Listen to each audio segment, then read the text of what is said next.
This month's riding tip is about how to control your motorcycle better at lower speeds. Now this is something you can use on a dual sport like this that we have today, but also any type of street bike, cruisers, sport bikes, and pure off-road machines like motocross and enduro bikes. So what we'll talk about today, first off, is using some of your controls, your rear brake, and also some of your body positioning techniques that can accent that to make it even more effective.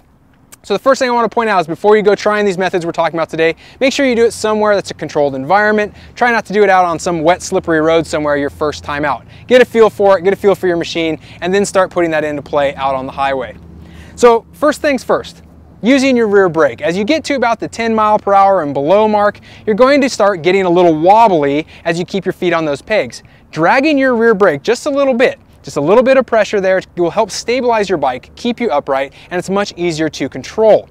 Now, one of the things to be careful with on this, obviously, is not applying too much pressure. That's going to cause your rear tire to skid, lock up, and then you have some problems with your handling. It obviously throws you off. Another thing to keep in mind when you're doing this is where we're using the rear brake. We're not really using the front brake, especially in a sharp, jabby motion. The last thing we want to do is to get the bike unsettled and starting to dive. So really be careful with that and just use that rear brake predominantly. Now, as you're doing this, you can either do this as you're coming up to a stop sign, for example, if you don't want to put your foot down, or if you're cruising through a parking lot like this and you need to make these slow maneuvers throughout traffic.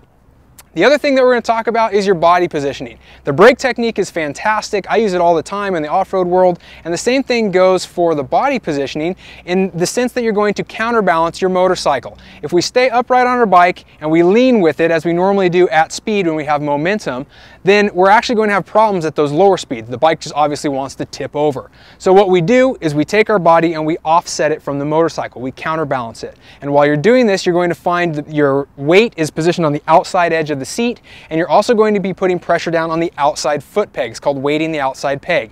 So as you're doing this technique, what you really want to be cognizant of and be paying attention to is that you're looking where you want to go.